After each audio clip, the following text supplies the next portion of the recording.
اعوذ باللہ من الشیطان الرجیم بسم اللہ الرحمن الرحیم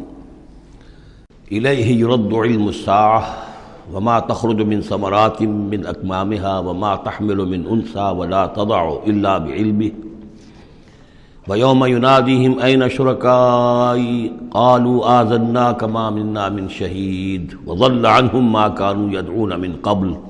وظنوا ما لهم من محیص صدق اللہ العظیم۔ اللہ ہی کے حوالے ہے قیامت کا علم کہ قیامت کب آئے گی۔ وما تخرج من ثمرات، اور جو بھی نکلتا ہے میووں میں سے ان کے غلافوں کے اندر سے، وما تحمل من انثى، اور جو بھی کوئی مادہ اٹھاتی ہے اپنے پیٹ میں حمل، ولا تضع، اور نہ ہی وہ اس کو جنتی ہے، الا بعلمہ، مگر وہ اللہ کے علم میں ہوتا ہے۔ اور اس کو صرف انسانوں پر نہ سمجھیے، تو تمام حیوانات کا معاملہ ہے۔ اسی لیے یہاں پر عورت کا نام نہیں لیا گیا، بلکہ یہ کہ جو بھی ہے، من انثیٰ، جو بھی ہے۔ وَيَوْمَ يُنَادِيهِمْ أَيْنَ شُرَكَائِي، اور جب اس دن کے پکارے گا انہیں کہ کہاں ہے میرے وہ شریک، قَالُوا آذَنَّاكَ مَا مِنَّا مِن شَهِيدٍ، تو وہ کہیں گے ہم نے تو آپ سے عرض کر دیا ہے، ہم میں سے کوئی بھی اس کا اقرار نہیں کرتا کہ ہمارا کوئی شریک ہے۔ یعنی یہ کہ اس وقت وہ بالکل ایسے بے بس ہو جائیں گے کہ وہ نہیں کہہ سکیں گے کہ ہم نے واقعتاً کسی کو سمجھا تھا کہ وہ ہمارا سہارا ہوگا۔ وَضَلَّ عَنْهُمْ مَا كَانُوا يَدْعُونَ مِن قَبْلُ، اور گم ہو جائیں گے ان سے، ان کے ہاتھوں کے طوطے اڑ جائیں گے جن کو وہ پکارا کرتے تھے اس سے پہلے۔ وَظَنُّوا مَا لَهُم مِّن مَّحِيصٍ، اور انہیں یقین آ جائے گا کہ اب کوئی خلاصی کی کوئی شکل نہیں ہے، یہاں سے نجات پانے کی کوئی صورت نہیں۔ لا يسأم الانسان من دعاء الخیر، انسان نہیں تھکتا ہے خیر مانگتے ہوئے، اگر اس کے پاس دولت ہے اور مانگے گا، اور نعمتیں ہیں اور مانگے گا۔ وَإِن مَّسَّهُ الشَّرُّ، اور اگر کہیں اسے تکلیف پہنچ جائے، فَيَئُوسٌ قَنُوطٌ، تو بالکل مایوس ہو جاتا ہے اور نا امید ہو جاتا ہے۔ وَلَئِنْ أَذَقْنَاهُ رَحْمَةً مِنَّا مِن بَعْدِ ضَرَّاءَ مَسَّتْهُ، اور اگر ہم انہیں اپنی رحمت کا مزہ چکھا دے اس کے بعد کہ اسے کوئی تکلیف پہنچی تھی، لَيَقُولَنَّ هَٰذَا لِي، تو وہ کہے گا یہ تو میرا ہے ہی، یہ تو میری اپنی صلاحیت ہے، میں نے اپنے مسائل کو حل کر لیا، میرے جتنی بھی مشکلات تھیں میں نے بڑے اپنے ناخن تدبیر سے تمام عقدے حل کر لیے۔ وَمَا أَظُنُّ السَّاعَةَ قَائِمَةً، یہ بالکل وہی الفاظ ہیں کہ جو سورہ کہف میں آئے ہیں کہ دو اشخاص کا مکالمہ ہوا تھا، میں نہیں سمجھتا کہ قیامت وغیرہ کوئی قائم ہونے والی شے ہے۔ وَلَئِن رُجِعْتُ، وہاں رُدِدْتُ تو ہے، یہاں رُجِعْتُ ہے، اور اگر مجھے لوٹا ہی دیا گیا، گویا کہ بالفرض جیسا کہ تم کہتے ہو، اگر واقعتاً ہو ہی گیا، اول تو میرا گمان نہیں ہے، یہ ڈکوسلا تھا معلوم ہوتا ہے مجھے، اگر ہو ہی گیا، اِلیٰ رَبِّی إِنَّ لِی عِندَهُ لَلْحُسْنَىٰ، تو میرے لیے تو پھر وہاں اور اچھائی ہوگی، اس لیے کہ جب یہاں مجھے نوازا ہے، اللہ نے سب کچھ دیا ہے، عزت دی ہے، پیسے دیے ہیں، دولت دی ہے، اولاد دی ہے، تو ظاہر بات ہے کہ میرے اندر کچھ ہے جو اسے پسند آیا ہے، تو یہ کہاں چلا جائے گا؟ میرے اندر جو خیر ہے، جو میرے اندر اللہ تعالیٰ کی محبوبیت کی کوئی چیز ہے، تو وہ وہاں بھی قائم رہے گی اور اللہ تعالیٰ وہاں بھی مجھے دے گا۔ فَلَنُنَبِّئَنَّ الَّذِينَ كَفَرُوا بِمَا عَمِلُوا، تو پھر ہم پوری طریقے سے جتلا دیں گے ان کافروں کو جو کچھ کے عمل انہوں نے کیے ہوں گے۔ وَلَنُذِيقَنَّهُم مِّنْ عَذَابٍ غَلِيظٍ، اور انہیں لازماً مزہ چکھائیں گے بہت ہی گاڑھے عذاب کا۔ وَإِذَا أَنْعَمْنَا عَلَى الْإِنسَانِ أَعْرَضَ وَنَأَىٰ بِجَانِبِهِ، اور جب ہم انسان پر نعمتوں کی بارش کر دیتے ہیں تو پھر وہ ذرا اپنا رخ پھیر لیتا ہے اور اپنی جانب ایک جانب کو مڑ جاتا ہے، پہلو موڑ لیتا ہے۔ وَإِذَا مَسَّهُ الشَّرُّ فَذُو دُعَاءٍ عَرِيضٍ، اور جب کوئی تکلیف اسے پہنچتی ہے تو بڑی لمبی چوڑی دعائیں کرنے لگتا ہے۔ قُلْ أَرَأَيْتُمْ إِنْ كَانَ مِنْ عِنْدِ اللَّهِ ثُمَّ كَفَرْتُمْ بِهِ، اے نبی ان سے کہیے کہ ذرا سوچو، تھوڑی دیر کے لیے فرض کر لو کہ یہ جو میں پیش کر رہا ہوں قرآن یہ اللہ ہی کی طرف سے ہو، امکان تو ہے نا، 1%، 2%، 3%، کسی درجے میں تو امکان ہے۔ ثُمَّ كَفَرْتُمْ بِهِ، اور پھر تم نے اس کا کفر کیا، من اضل ممن هو فی شقاق بعید، تو کون ہوگا زیادہ بھٹکا ہوا اس سے کہ جو اس طرح کی زندہ کے اندر جا پڑا ہے۔ یعنی سوچو ذرا، غور کرو، جیسے اس سے پہلے آیا ہے کہ میں تم سے کہتا ہوں ایک ایک کر کے، دو کر کے، اکیلے دو مل کر گفتگو کرو، سوچو سمجھو کہ کیا اس شخص کے اندر کوئی دیوانگی کے آثار ہیں، کوئی ان کے اندر کوئی کبھی ان کی زندگی کے اندر اس سے پہلے جو 40 برس ان کو تمہارے درمیان بسر کی ہے کبھی کوئی جھوٹ بولا ہے۔ اب یہ آخری مرتبہ پھر قرآن مجید کا ذکر آ رہا ہے، اور یہ سب سے اہم ہے ہمارے اس موجودہ دور کے لحاظ سے۔ سَنُرِيهِمْ آيَاتِنَا فِي الْآفَاقِ وَفِي أَنفُسِهِمْ حَتَّى يَتَبَيَّنَ لَهُمْ أَنَّهُ الْحَقُّ، ان قریب ہم انہیں دکھائیں گے اپنی آیات، آفاق میں بھی، یہ پوری کائنات جو ہے، آسمان اور زمین، آفاق، وفی انفسہم، ان کی اپنی جانوں کے اندر بھی، حتی یتبین لہم انہ الحق، یہاں تک کہ یہ بات بالکل واضح ہو جائے گی ان کے لیے، مبرہن ہو جائے گی کہ یہ قرآن حق ہے۔ اس سے اشارہ ہو رہا ہے اس معلومات کے ایکسپلوژن کی طرف کہ جو آج ہو رہا ہے، اور یہ کوئی زیادہ پرانی بات نہیں ہے، یہ زیادہ یوں سمجھیے کہ یہ سائنس کی ڈیولپمنٹ 200 برس کا ہے معاملہ، اور اس میں بھی جو ایکسپلوژن ہوا ہے یہ تو ہاف سینچری سے زیادہ کا مسئلہ نہیں، اسی کے اندر ہوا ہے۔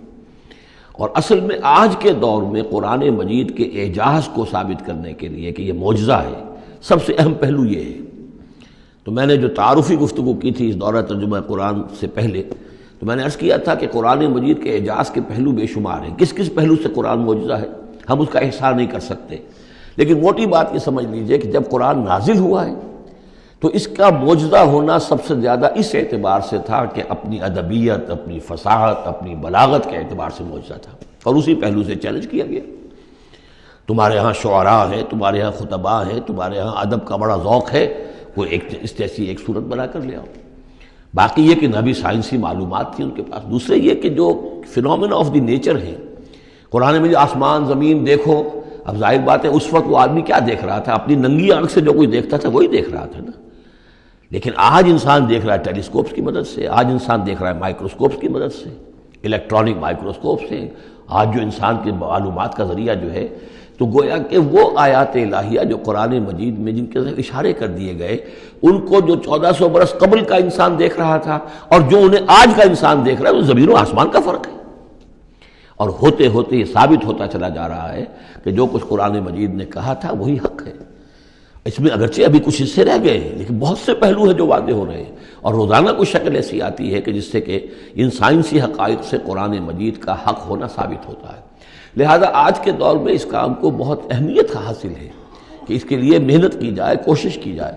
اب اتفاق کی بات ہے کہ یہ کام کیا بھی ہمارے ہاں، تو بہرحال جو سب سے بڑی نمایاں کتاب ہے وہ ایک فرینچ سرجن نے کیا، وہ ایمان لے آئے، مورس بکائی، لیکن یہ کہ کسی مسلمان کو یہ توفیق نہیں ہوئی کہ وہ مطالعہ کرتا ان سائنسز کا اور ان کے حوالے سے پھر وہ کمپیریٹو اسٹڈی کرتا بائبل اور قرآن کے مابین، اور پھر کہتا اور دعوے کے ساتھ کہہ سکتا کہ سائنسی جو بھی انکشافات آج تک ہوئے ہیں قرآن کا ایک حرف بھی غلط ثابت نہیں ہوا۔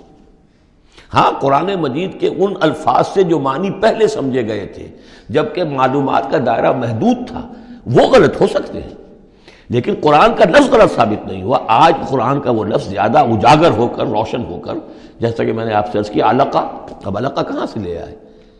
اب یہ علقہ فائدہ، فؤاد، فائدہ اس سے ہے، تو یہ چیزیں اب اور زیادہ واضح ہوتی جا رہی ہیں۔ یا کہ تمام اجرام سماویہ کا کل فی فلک یسبحون، جتنا آج معلوم ہے یہ پہلے تو معلوم نہیں تھا۔ کئی دور آئے ہیں، پہلے انسان سمجھتا تھا زمین ساکن ہے، سورج چلتا ہے، پھر سوچا کہ نہیں یہ تو سورج ساکن ہے، زمین چلتی ہے۔ آج ہمیں معلوم ہے کوئی شے ہے ہی نہیں، سکون محال ہے قدرت کے کارخانے میں، کوئی ذرہ بھی جو ہے اندر، جو ایک ایٹم ہے وہاں بھی حرکت ہے،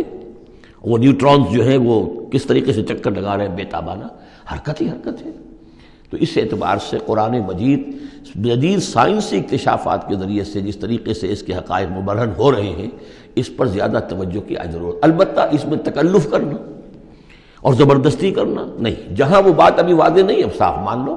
جو بھی ہم سورہ آل عمران میں پڑھ آئے ہیں کہ یہ بات ابھی واضح نہیں ہے، لیکن ہمیں یقین ہے کل من عند ربنا، یہ سب اللہ کی طرف سے ہے۔ وقت آئے گا کہ ثابت ہو جائے گا کہ جو کچھ قرآن نے جو الفاظ استعمال کیے تھے، جو حقیقت منکشف ہوگی، وہ عین ان الفاظ میں صحیح فٹ ہو جائے گی،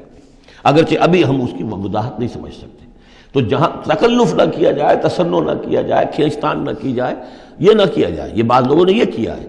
لیکن یہ کہ جہاں تک کہ وہ حقائق ثابت ہو چکے ہوں تو ان کو بہرحال استعمال میں لایا جانا چاہیے کہ قرآن مجید کی حقانیت کو اس کے ذریعے سے مبرہن کیا جائے۔ اب دیکھیے یہ لفظ جو آیا ہے سنوریہم، اب سین جب آتا ہے فعل مضارع پر تو مستقبل کی بات بن جاتا ہے،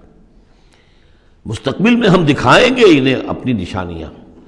اب ظاہر بات ہے سائنس جو ہے وہ اسٹڈی کر رہی ہے، ایکسپلور کر رہی ہے، خلا کو ایکسپلور کر رہی ہے، اور سمندروں میں ایکسپلوریشن ہو رہی ہے، آرکٹک اور انٹارکٹک کی ایکسپلوریشن، کہاں تک انسان پہنچا ہے، کیسی جان جوکھوں میں ڈال کر لوگوں نے جو ہے وہ چیزیں جو ہے معلومات کا خزانہ جمع کیا ہے۔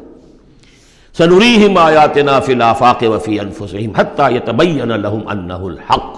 یہ بات اور مبرہن ہوتی جائے گی، مزید واضح ہوتی جائے گی، مزید اجاگر ہوتی جائے گی، قرآن حق ہے۔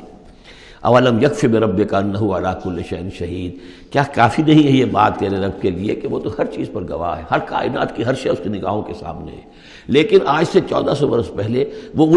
انہی الفاظ میں اس نے بیان کیا تھا جسے اس وقت کا انسان سمجھ سکتا۔ وہ باتیں آج کے حوالے سے جو باتیں آ رہی ہیں وہ بیان کر دی جاتی ہیں، سمجھ میں کس کی آتی نہیں۔ انہم فی مریۃ من لقاء ربہم، آگاہ ہو جا یہ لوگ اپنے رب سے ملاقات کے بارے میں دھوکے میں پڑے ہوئے، شکوک و شبہات میں پڑے ہوئے۔ الا انہ بکل شیء محیط، آگاہ ہو جا وہ ہر چیز پر محیط ہے، ہر چیز کا احاطہ کیے ہوئے ہے۔ صدق اللہ العظیم۔